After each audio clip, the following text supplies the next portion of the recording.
NASA ने एक जुड़वा उल्का पिंडों के बारे में पता लगाया है, यानी एक ट्विन्स एस्टेरॉयड सिस्टम। ये उल्का पिंड इस तरीके से अपनी संरचना तैयार किया है इस उल्का पिंडों ने, जिसको देखकर वैज्ञानिक भी हैरान हैं और उन्होंने लूसी अभियान के तहत इसके बारे में कई दिलचस्प जानकारियां इकट्ठा की है। तो इन्हीं जानकारियों के बारे में चर्चा हो गई हमारे आज के इस वीडियो में, तो इस वीडियो को आखिर तक जरूर देखिएगा। नमस्कार, मैं हूं डॉक्टर सुरजीत सिंह और आप देख रहे हैं महना मिस्ट्री।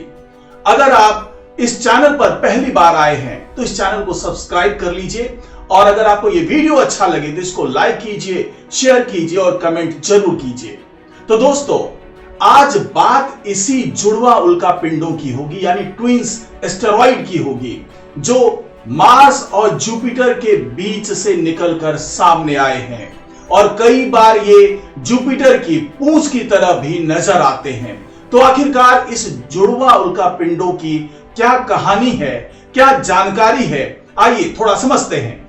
अमेरिकी अंतरिक्ष एजेंसी नासा के अंतरिक्ष यान लूसी ने उल्कापिंड डिंकिनेश और उसके छोटे से चंद्रमा सेलम के बारे में बहुत दिलचस्प और हैरत अंगेज जानकारियां जुटाई है।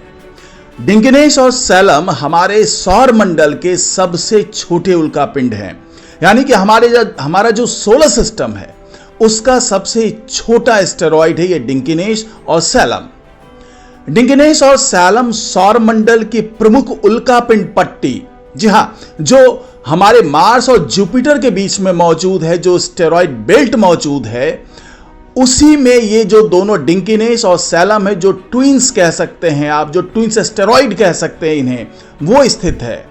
लूसी ने इन दोनों को बहुत करीब से देखा और उनके ढांचे और अन्य गुणों का निरीक्षण किया। जब एनालिसिस की तो वैज्ञानिकों को पता चला कि ये एक उल्का पिंड के रूप में डिंकिनेश और सेलम का इतिहास बहुत ही जटिल रहा है। ये एस्टेरॉयड हमारे सोलर सिस्टम के शुरुआती समय के बचे हुए जो अंश हैं उसी से ये तैयार हुए हैं और जिनके भीतर इस बात के संकेत छिपे हुए हैं कि 4.5 अरब साल पहले पृथ्वी और जो दूसरे ग्रह हैं जो हमारे सोलर सिस्टम का हिस्सा हैं, जो टोटल जो 8 प्लैनेट हैं, उन ग्रहों का निर्माण कैसे हुआ। और डिंकिनेश और सेलम के बारे में एक रिसर्च पेपर भी नेचर पत्रिका में प्रकाशित हुआ है। आपको बता दें कि नासा ने 2021 में लूसी को अंतरिक्ष में भेजा था। 12 साल लंबे अभियान पर गए इस यान का लक्ष्य जुपिटर के ट्रोजन उल्का पिंडों का अध्ययन करना था। ये ट्रोजन एस्टेरॉयड आसमानी चट्टानों के 2 जत्थे हैं, यानी जो एस्टेरॉयड हैं इनके ये 2 जत्थे हैं, 2 समूह हैं। जो जुपिटर है उसके पीछे एक पूंछ की तरह घूमते नजर आते हैं। डिंकिनेश के आकार की बात करें, उसके ढांचे की बात करें तो उसका व्यास लगभग 720 मीटर है, जबकि सेलम के 2 बराबर हिस्से हैं जो आपस में जुड़े हुए हैं। एक लगभग 230 मीटर चौड़ा है जबकि दूसरा 210 मीटर, यानी कि अगर कुल चौड़ाई की बात कर लें सेलम की तो ये 440 मीटर चौड़ा है और ये 2 टुकड़ों में बटा हुआ है, जैसा कि मैंने आपको बताया। और सेलम हर 53 घंटे में डिंकिनेश का एक चक्कर पूरा कर लेता है, जिसकी लंबाई करीब 3.1 किलोमीटर होती है, यानी ये पूरा चक्कर 3.1 किलोमीटर की है। और इस चक्कर को पूरा करने में डिंकिनेश 53 घंटे का टाइम लेता है। यानी आप ये कह सकते हैं कि सेलम डिंकिनेश को अगर हम प्लैनेट मान लें तो सेलम उसका एक उपग्रह हो सकता है, जैसे चांद हमारे पृथ्वी का उपग्रह है, और ये सेलम डिंकिनेश के चारों तरफ चक्कर लगाता रहता है। वैज्ञानिकों का कहना है कि ऐसा लगता है कि डिंकिनेश के घूमने के दौरान उसका एक टुकड़ा टूट गया होगा। उसके आकार के 1/4 के बराबर इस टुकड़े के कई हिस्से तो आसपास बिखर गए होंगे। उन्हीं हिस्से में से कुछ ने जुड़कर सेलम बना दिया। एक टुकड़ा डिंकिनेश पर भी गिरा और वहां उसने एक बड़ा गड्ढा बना दिया, यानी कि एक क्रेटर बना दिया, जो कि दिखता भी है डिंकिनेश पर वो गड्ढा नजर आता है जो सैलम के उस बड़े टुकड़े के गिरने के कारण तैयार हुआ है। सैलम को वैज्ञानिक कॉन्ट्रैक्ट बाइनरी मून कहते हैं और अगर इसको अच्छे तरीके से समझा जाए तो इसको इस तरीके से समझ सकते हैं कि कॉन्ट्रैक्ट बाइनरी उस पिंड को कहा जाता है जिसमें दो अलग अलग हिस्से एक दूसरे के साथ जुड़े होते हैं।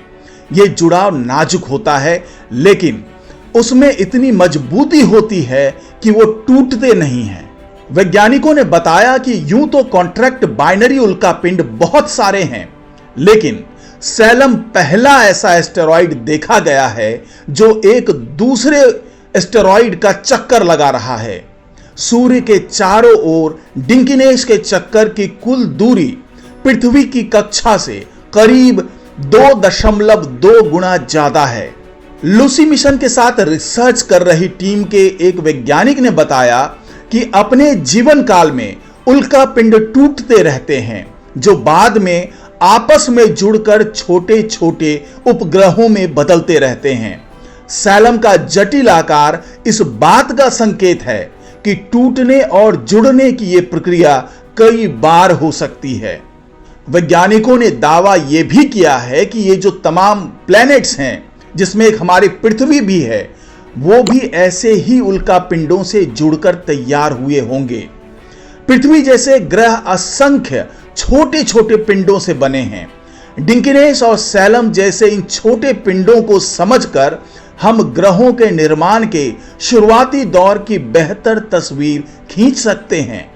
तो यही वो बाइनरी सिस्टम है, उल्का पिंडों का बाइनरी सिस्टम, जिसमें एक उल्का पिंड के चारों तरफ दूसरी जो उल्का पिंड है, जो दूसरा एस्टेरॉयड है, वो चक्कर लगा रहा है।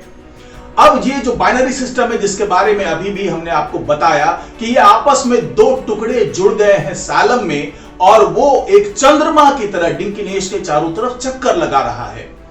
तो यही वो स्ट्रक्चर है जिसके बारे में वैज्ञानिक और ज्यादा जानकारी जुटाना चाहते हैं और वो ये भी देखना चाहते हैं कि आने वाले दिनों में यानी दशकों में या कुछ 100 साल में क्या ऐसी कोई पॉसिबिलिटीज बन सकती है कि जो ट्रोजन एस्टेरॉयड हैं वो भी आपस में जुड़ना शुरू हो जाए, जो एस्टेरॉयड बेल्ट की जो दूसरे उल्का पिंड हैं वो आपस में जुड़ना शुरू हो जाए और उससे कोई बड़ा उल्का पिंड तैयार हो जाए।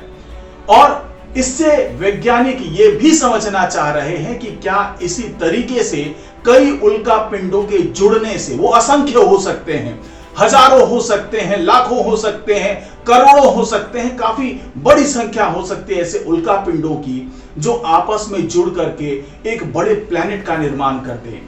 और जिस तरीके से वैज्ञानिक ये समझ रहे हैं कि जब हमारा सोलर सिस्टम तैयार हुआ होगा तो इसी तरीके से हजारों लाखों की संख्या में बड़े बड़े उल्का पिंड आपस में जुड़ गए होंगे, अपने ग्रेविटेशनल फोर्स की मदद से जुड़ गए होंगे, डार्क मैटर की मदद से जुड़ गए होंगे और उसके बाद का परिणाम ये रहा होगा कि नए नए प्लैनेट्स का निर्माण होना शुरू हो गया होगा।